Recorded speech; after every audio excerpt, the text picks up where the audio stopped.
After an entire weekend of binge watching anime, I have finally managed to get caught up on My Hero Academia, and I do think I am ready to give my thoughts on it as a whole. Like, it could get a lot better, it could get a lot worse, but my stance on it right now is that it's perfectly watchable, but it's not particularly great. There are reasons to keep watching it. It's perfectly fun. There's nothing wrong with it, really. It just does not have that spark that I'm looking for in a truly great action show. You know what I mean? Like, really, when you get right down to it, it is My Hero Academia is essentially a shonen series featuring superheroes in which superheroes learn to use their superpowers to overcome their enemies in this high school setting. And they do a lot with the idea. They do have like these fun exercises. They do have these. The villains have gotten better. Like one of my primary complaints with season one was that. Oh, by the way, season four is probably the best season since the first. I was very very pleased with it overall. I like season three, but I hated season two. Just to throw it out there. Okay, so season four was about a huge jump in quality in a lot of ways. It felt like there was a lot more going on. There was a lot more intensity. We're at the point now where the characters are actually doing active field work, which kind of leads into another issue that I may or may not talk about in this video, namely Deku becoming too powerful too quickly. I enjoyed a lot of it. I enjoyed a lot of the I enjoyed a lot of the new concepts, like the work study, characters getting their licenses, meeting the other schools. There were a lot of cool little tidbits here, and probably most impressively, and probably the thing that makes me most optimistic about the future of this show, the villains are becoming more interesting. That was one of my big problems with the series from the get-go, was that the villains were boring and just sort of existed to cause conflict with the characters. But by season four, it does feel like they've finally come into their own for a certain respect. Like, I was genuinely interested in seeing how the League of Villains dealt with the Yakuza, which has become like a obsolete organization in the age of superhumans. It's really interesting to see like this guy, the main villain, Toguro, Shigaraki. Is that it? I can. There are so many characters in this game. I can never remember names. Like, it's so bizarre. Like, everyone has like hero names. You have like the first and last names. Like, you have nicknames in a lot of cases. Like, Deku is not his real name. Like, so much to keep track of, and there's lots and lots of characters. Every season it feels like they keep introducing new characters. New pro heroes particularly, and I will say the pro hero designs have gotten a lot more interesting. Fat Gum I legitimately liked. He had an interesting relationship with the people under him, the big three, the top students at UA, Mirio and the Sun Eater are pretty cool. Like, the girl didn't do a whole lot, unfortunately, besides be cute, but she was likable. There was nothing wrong with her. She just didn't have a chance to do anything. The class is becoming more and more developed with this season. We're seeing more and more characters do more and more things, even especially the ones that I thought weren't doing enough. You know, the French guy has become friends with Midoriya by this point. Froppy is coming into her own. Kirishima has unlocked a new power, has reached his next level. Again, it works. A lot of it does work. A lot of it is functional, but like, it reads these really, really weird situations where you really, really do feel like characters are unrealistically selling themselves short. Like, Kirishima's entire thing this season is like, oh, my power, it's not flashy, it's not cool enough. And like, I'm sitting here thinking like, you motherfucker, you're one of the best people. You're one of the You've been one of the most useful people, one of the more interesting characters so far, and now you're like the first one to have your ultimate move and like to use it in combat and have it looking awesome. Like, come the fuck on. Like there's being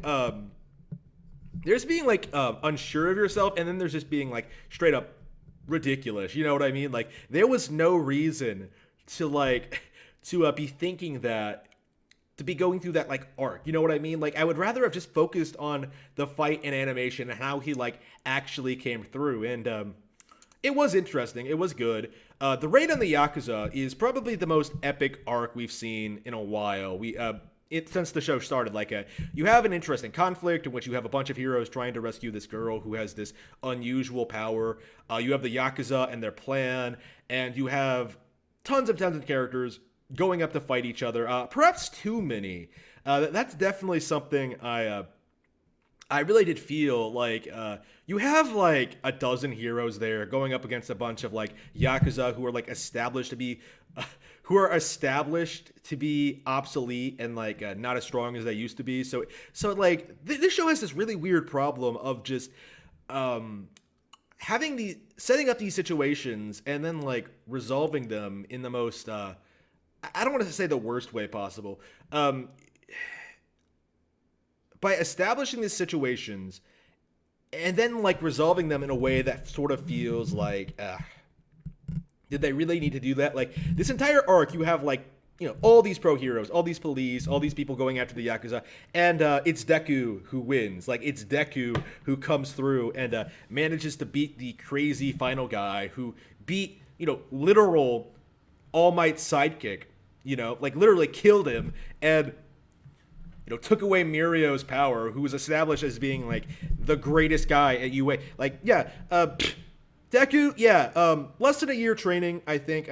It's been over a year, probably like less than 2 years at this point. Yeah, he's already like established at being like about as strong as a top 10 hero. Like, really, Gang Orca even says, like, Gang Orca is awesome, by the way. Gang Orca is like the coolest motherfucker. Gang Orca even says, I'm not sure I could have won. Like, this show has this weird opposite problem. Not really a problem.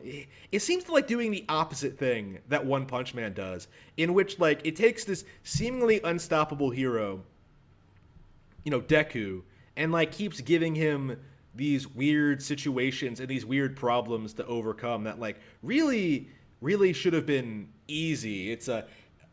That would have been easy. That could have been very easily to resolve. You know what I mean? Like, it would have been very easy to just say, like, oh, All Might, All Might. It would have been really easy to have All Might be like, I can give you all for one, one for all, and then you'll become just as strong as I am, and you don't have to do anything. And no, that's not what happened. Like, 80 episodes in, right? 88 episodes in, and Deku's still learning how to use one for all, and it's really compelling. It would have been really easy to like cheese it and make it into like a lame power fantasy, but it really isn't. But at the same time, it kind of feels like it is. Do you know what I mean? Like, it feels like they avoided the obvious trap of like making One for All too overpowered, and then like they went ahead and did it anyway. You know what I mean? Like, Deku at this point, I am like 100% certain like Deku is by far the strongest person at UA. Like, I don't understand how Bakugo, you know, won that fight they had. I don't understand it. I don't really. It's like,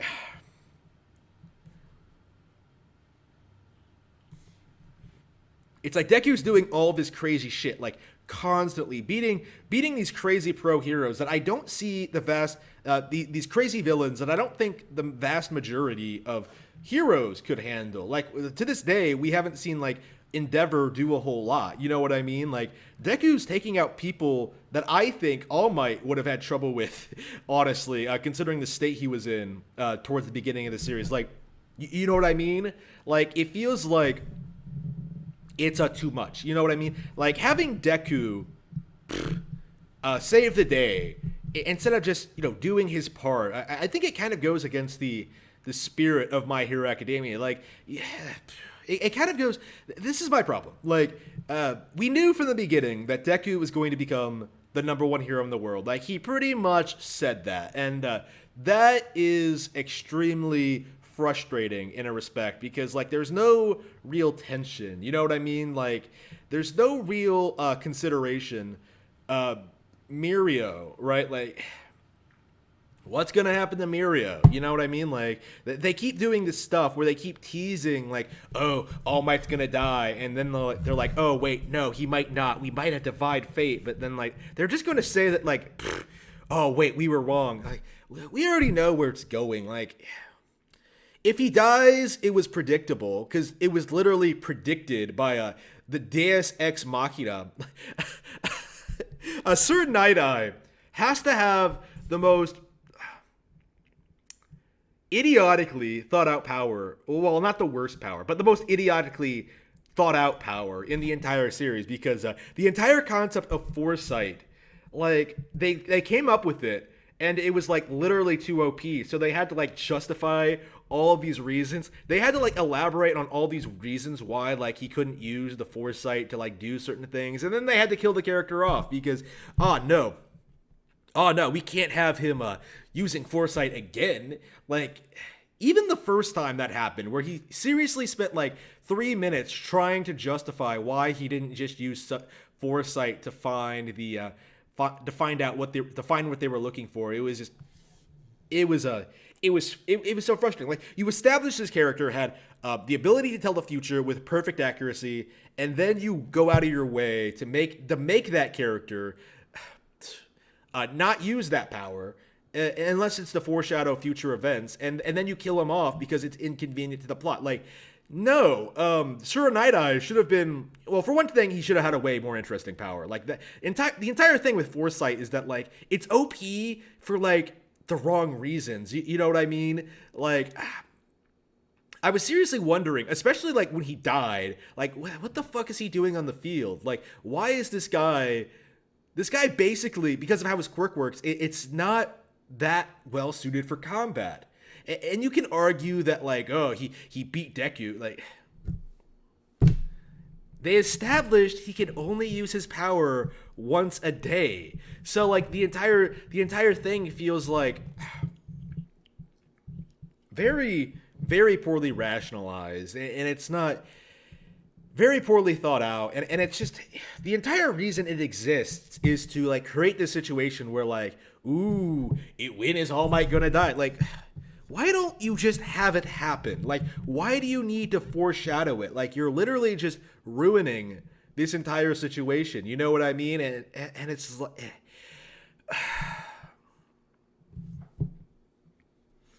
I don't know, man. It's kind of frustrating. It's very, very annoying. I'm finding it very, very irritable. I'm having problems with it, but I'm still generally enjoying myself. Again, Mirio was great. Probably one of the better new characters. Probably one of the better. He's probably going to be a mainstay of the cast going forward. I'm not sure if Deku's going to go back to the work study or what's going to go on with that, or I doubt it, considering how boring Bubble Girl and Centipede are. Like, I don't think it's gonna happen. This show does have a problem with its like minor character designs.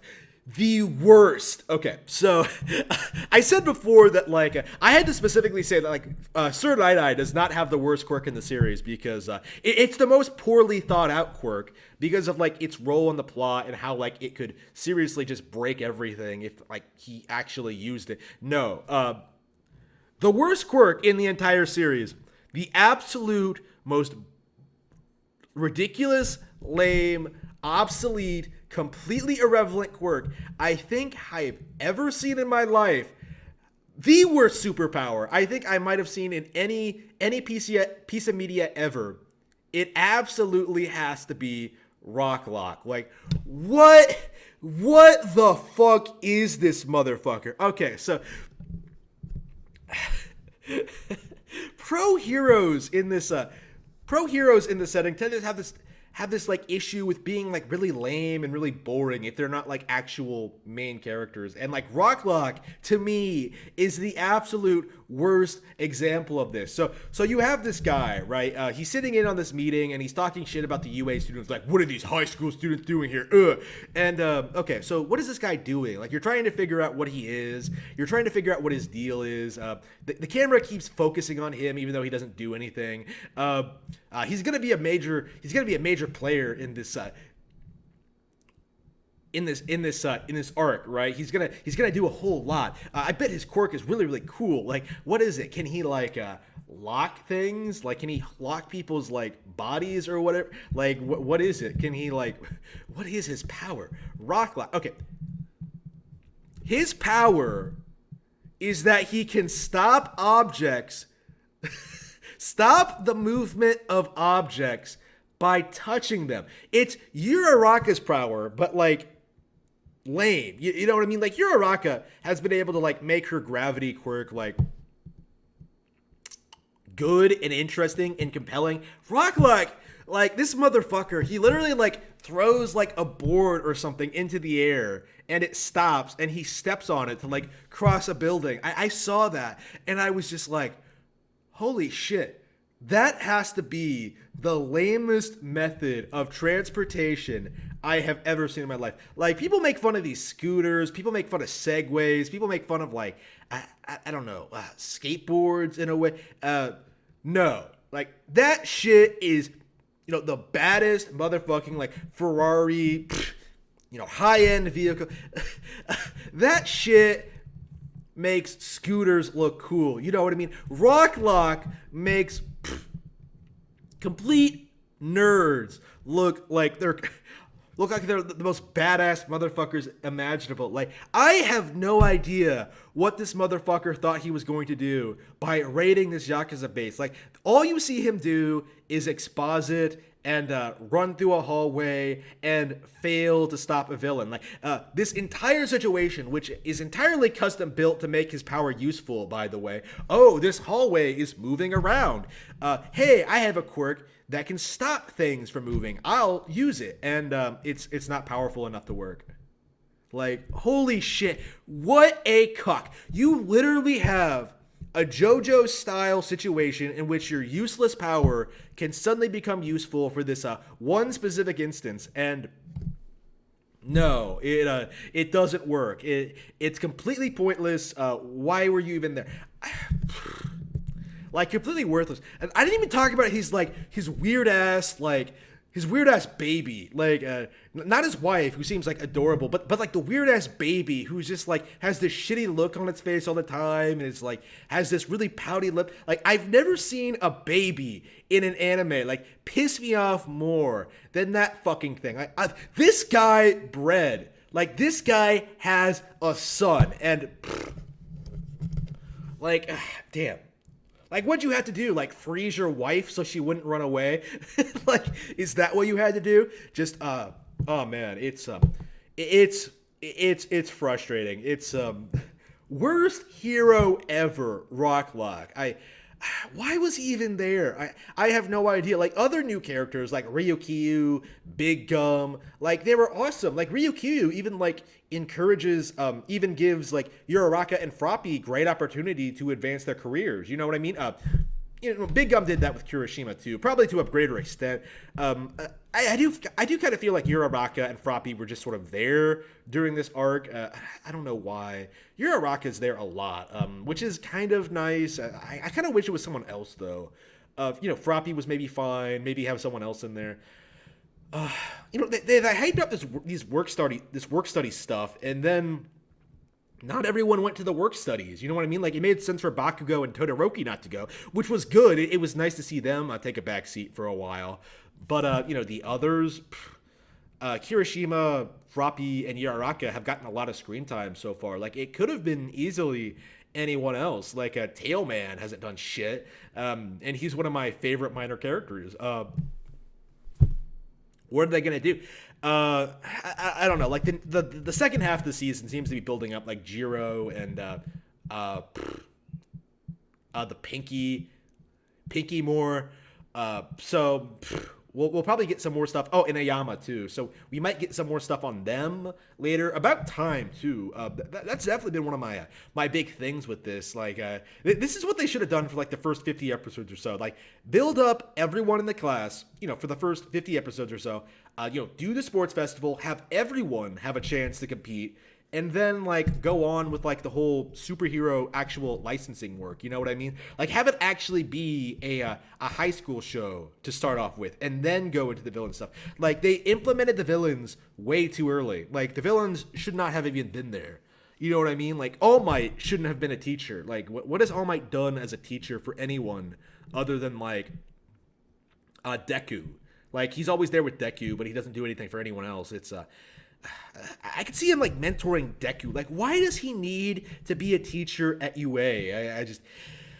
I am how do the teachers even like balance their actual hero work with teaching? Like both of those have to be full-time jobs. You know what I mean? It's there's so much about this world that makes no sense. Like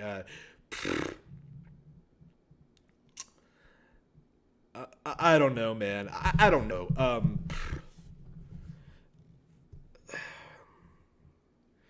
Yeah, so season 4 definitely the best I've seen from the show so far. Like you know, the minor characters that are good, Big Gum, you know, they accomplish stuff. Like they do stuff. Like Sura Night Eye, you know, I can go on about how much I don't like the way his power was implemented and how like the character was finished, but you know, as an actual character in and of itself, great character, very likable.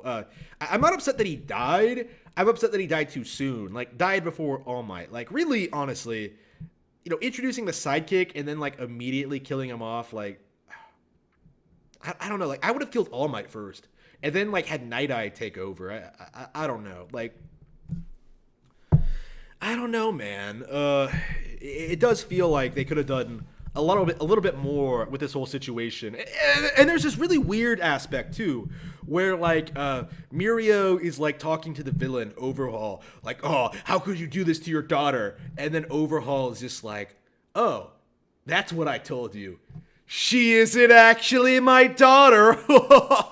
And then Mirio's just like, "Oh no, that somehow makes this worse." Like this little girl is still being tortured. Like, whether or not she's literally his daughter literally makes no sense. I'm not even sure. Like, okay, so we literally knew. Okay, so here's how this whole arc is kicked off, right? Like, Eri, you know, this little girl who's being, like, manipulated for her powers, she escapes from prison, essentially, her captivity, and she runs off, and Overhaul goes after her, and she runs into Deku and Mirio, who are out on patrol, which leads to the best moment of the arc, in which like Deku is essentially forced to let the little girl go because they're not sure what Overhaul is going to do. You know what I mean? Like they have to let her go, and it's this really heartbreaking moment, and it's really effective at getting you to care about Eri and stuff like that.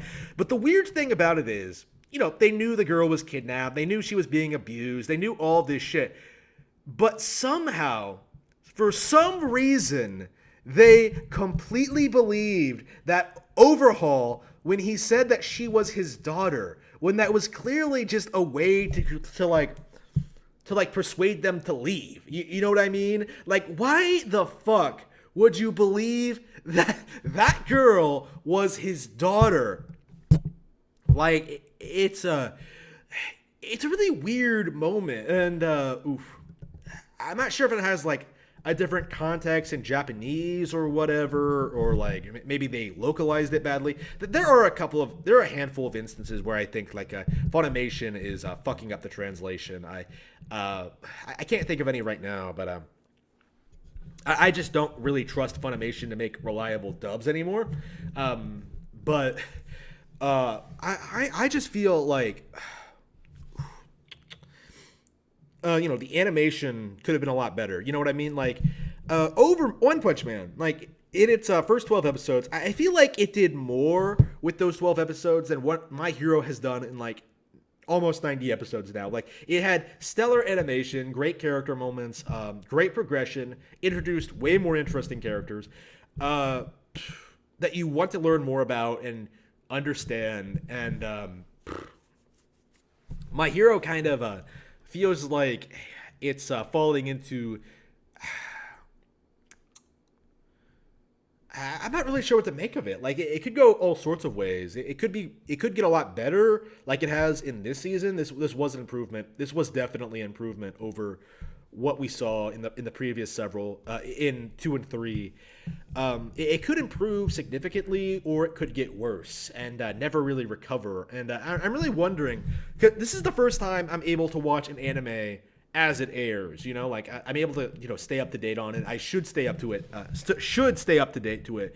Should stay up to date with it going forward. I'm wondering if there's going to be a moment where like I lose faith in My Hero Academia, like similar to the way that like I lost faith in like Naruto after the Chunin exam, or like the Chunin exam preliminaries. Like after that, after the Rock Lee versus Gaara fight, I think is where Naruto started to go downhill. That's a bit early. A lot of people will say part 2, but like Naruto versus Neji wasn't good. Naruto versus Gaara wasn't good. Naruto, like. Like you could argue Shippuden was worse, and it probably is. I've never seen Shippuden, but I don't know, man. Like I'm not sure exactly how My Hero Academia could get better or could get worse. Honestly, the big thing for me right now is that like Deku is too powerful. He's too OP, and can they really keep pulling out like villains like Overhaul out of their ass? Like constantly, it seems like they're going to go that route where they're just going to introduce new characters out of nowhere and then act like they're big deals, similar to like the way Dragon Ball does. Like, oh, you thought Overhaul was strong? Just wait until you see his older brother under UPS. I don't know. I was just like, wait, what's a good underdog? I don't know. What would his brother's quirk be? I don't know. What even is Overhaul's quirk? Like, I'm like trying to think on it. Like, did they ever explain it? I think they did, but I must have like spaced it out. And like, he keeps doing all these weird things with it. Like breaking down matter and then reassembling it, which basically just means he can do whatever he wants. It feels like it's like.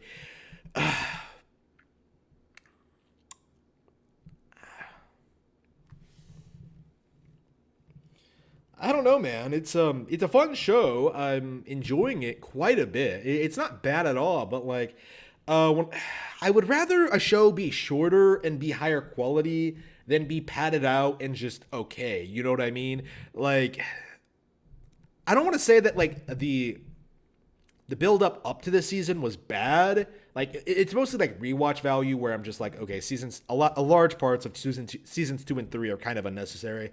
But season 4 was this was pretty good. I reasonably enjoyed it. Probably not as much as the original as the first season, which I really really liked, other than like the actual villain aspect. But I'm optimistic the series will continue and we will see more from it going forward, and I will anxiously, hopefully hopefully as it airs, be able to give my thoughts on that. So until then, I will see you all next time.